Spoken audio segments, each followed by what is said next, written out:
You had Judge on your podcast. This was their latest episode. You talked about, you guys went in detail that he's going to be a free agent next season. And, New Yorkers are wondering, is Cashman, the Yankees, going to re-sign him? Will he become an unrestricted free agent and get a gigantic contract? Is he worth the money? Your opinion, will the Yankees sign him long-term at the age of 29? Yeah, I have no insider knowledge. Let me say that, because sometimes we can get ourselves in trouble because people just assume we do. I don't have any, I'm not just being coy. I don't have any insider knowledge as to whether, there are negotiations going on, or they will be, or there have been, or whatever. But I do think ultimately, whether it happens before the season or after the season, he'll stay. I think that, Brian Cashman's even said he's a special case, and right. I think that, he said that in reference to the idea of signing him before his contract expires, which is usually something the Yankees don't like to do.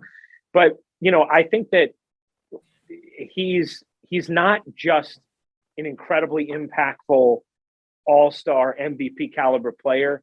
He's also the kind of face of the franchise and leader you want if you're the New York Yankees, and the guys who have that level of talent and also have that level of commitment and appreciation for the franchise and carry themselves with the class that Judge does, they don't grow on trees, and they're a very rare breed. They're a very rare breed. So I think Judge clearly wants to stay a Yankee. He'll do whatever he has to do business-wise ultimately, but he clearly wants to stay. And I think there's a lot of reasons beyond just the way Aaron impacts wins and losses, which is reason enough. But I think there's a lot of reasons even beyond that to think something gets done. Is he worth a 8-year deal? Because, for me as a outside perspective and as a person in the media myself and a giant Yankee fan, he's worth the money. But is he worth a 8 to 10-year contract? I don't think he is, strictly for the fact of injuries. There's absolutely zero reason to doubt that he can't perform. This past season, he went off, MVP candidate in his own right. But I would maybe give him a 6-year deal, maybe at most, maybe at most a 7-year with an option, maybe.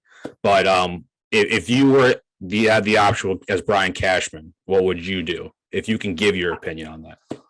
I mean, I think that you have to look at those later years as a tax for what you're paying for in the early years. I say that all the time. Yeah, we could say hey, I feel much more comfortable giving Aaron Judge a 6-year deal than I do an 8-year deal. Well, of course you do. Like you would with any athlete who's going to be, 30 to 36 in those years, right? Then you would age 37 and 38. But the reality is someone's going to give him that, because they want his ages 30 to 34 in their uniform. Right. So if that's what it may, sometimes because of the security, guys will take 1 less year or 2 less years to lock it up before they get to free agency. So, if the Yankees came with, a per annum that really entices Aaron and it was only 6 years, well, maybe he would take that. I don't know. But and that obviously would be a great, scenario for the Yankees. But if keeping him means tacking on a year or two where you're like, he may not be quite as productive, do I think that's worth it? I do. I do think it's worth it because I think that what you're getting from him in the front end of the deal is worth whatever tax you're going to pay on the back end.